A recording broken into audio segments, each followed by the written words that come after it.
نحمده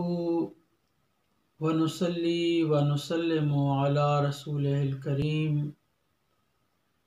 أما بعد فأعوذ بالله من الشيطان الرجيم بسم الله الرحمن الرحيم قل لا أسألكم عليه أجرا إلا المودة في القربى صدق الله العظيم اللهم صل على سيدنا ومولانا محمد وعلى آل سيدنا ومولانا محمد معدن الجود والكرم منبع العلم والحلم والحكم وآله وبارك وسلم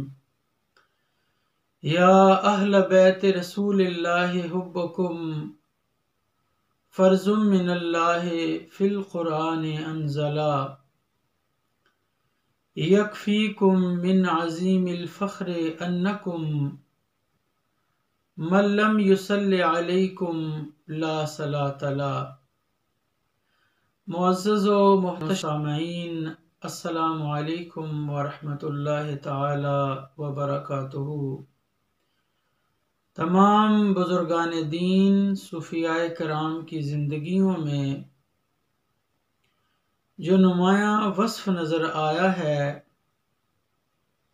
وہ نبی اکرم صلی اللہ علیہ وآلہ وسلم کی آل پاک سے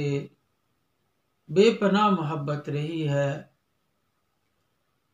وہ امام اعظم ابو حنیفہ رحمۃ اللہ تعالی علیہ ہوں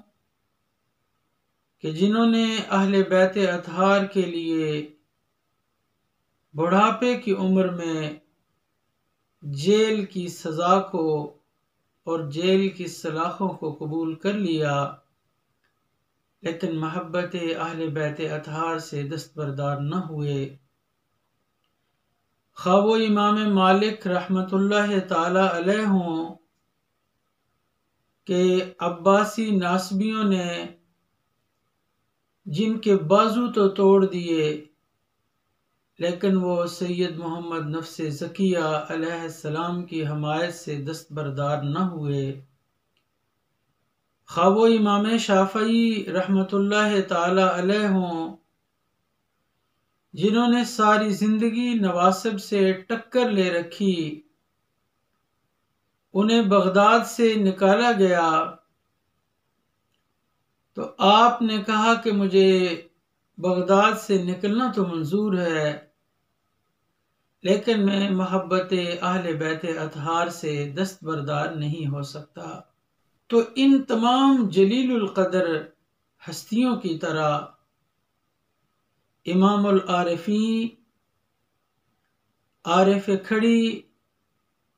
حضرت میاں محمد بخش صاحب رحمۃ اللہ تعالی علیہ کی زندگی کا جو نمایاں پہلو نظر آتا ہے وہ محبت اہل بیت اطہار ہے. وہ آپ کے کلام سے اور آپ کی سیرت مبارکہ سے اس کی بے شمار مثالیں ہمارے سامنے ہیں کہ حضرت میاں محمد بخش صاحب رحمۃ اللہ تعالی علیہ اہل بیت اطہار سے بے پناہ محبت کرتے تھے، سادات کرام کی تعظیم کرتے تھے، اور یہ تعظیم کوئی رسمی نہیں ہوتی تھی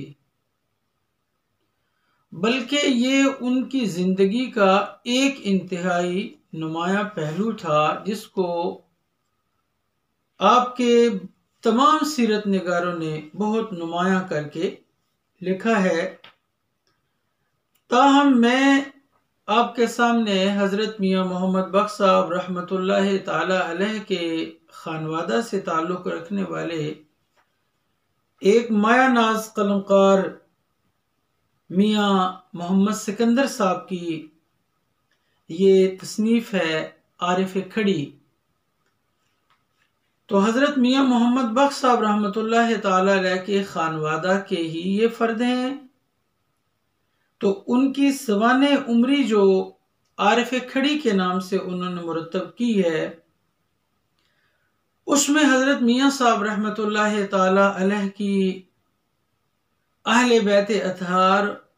اور سادات کرام سے محبت کے بارے میں انہوں نے بڑی تفصیل کے ساتھ لکھا ہے، اور اس کا صفحہ نمبر 42 ہے۔ اس پر وہ لکھتے ہیں کہ حضرت میاں صاحب رحمۃ اللہ تعالی علیہ کی طبیعت میں ایک چیز بہت نمایاں تھی۔ آپ سرکار دو عالم شاہ انبیاء حضرت محمد رسول اللہ صلی اللہ علیہ وآلہ وسلم سے اپنی نسبت غلامی کے باعث اہل بیت و سادات کے خلاف کسی طرف سے کوئی بات سننا گوارا نہ فرماتے تھے۔ اس جملے سے جو بات عیاں ہو رہی ہے اس پہ توجہ دینے کی ضرورت ہے کہ حضرت میاں صاحب رحمۃ اللہ تعالی علیہ سادات کرام سے اس حد تک محبت فرماتے ہیں کہ خود کہنا تو درکنار، کسی اور کو بھی سادات کرام کے خلاف کوئی بات کہنے نہیں دیتے تھے، اور کسی کی بات سننا گوارا ہی نہیں کرتے تھے کہ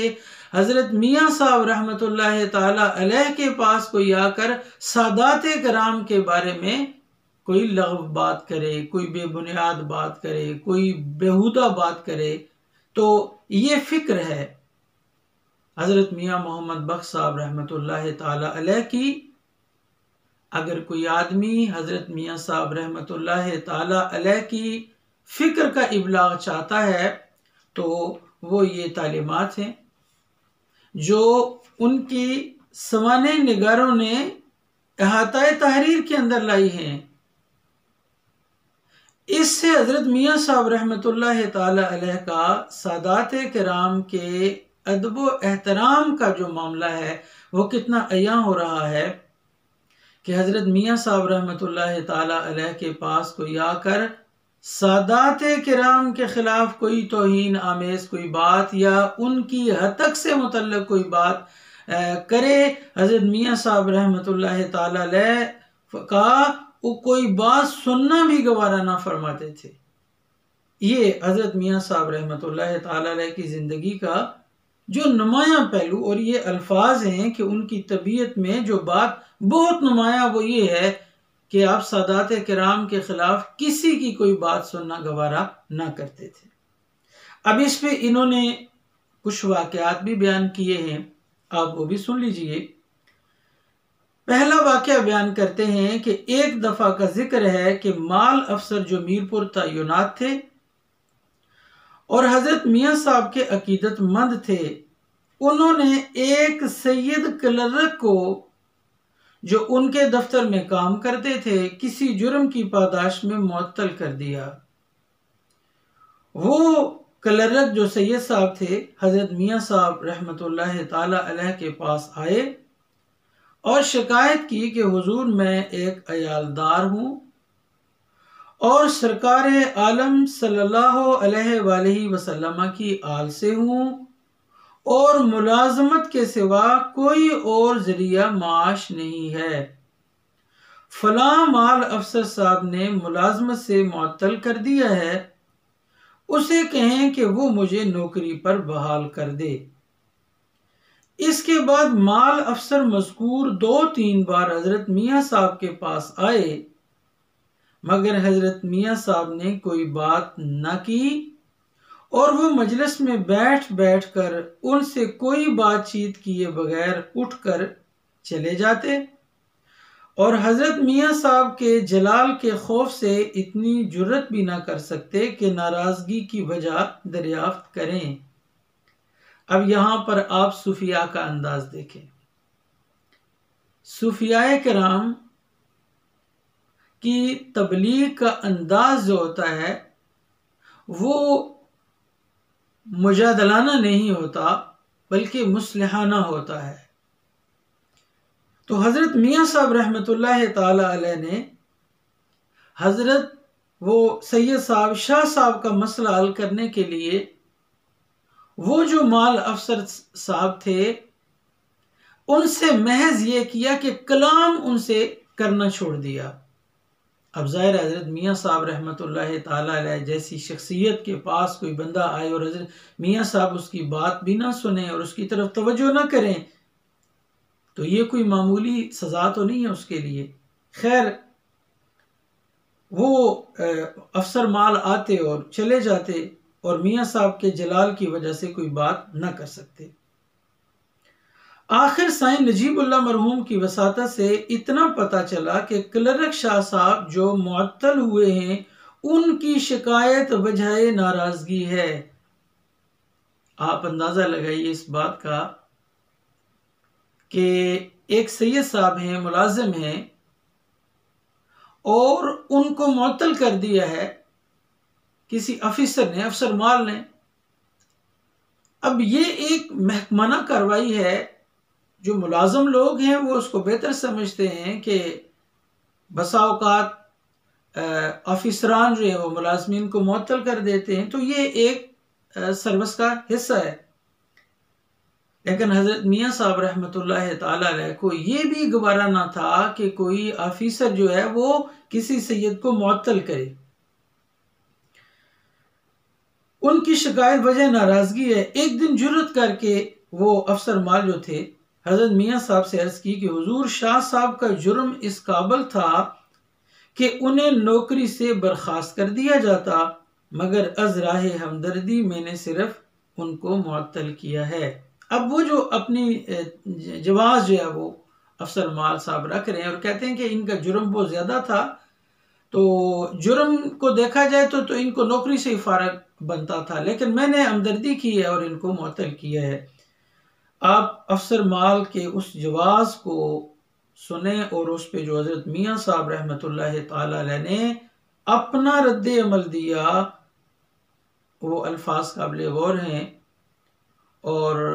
اہل محبت کے لیے ان میں بڑا سبق ہے.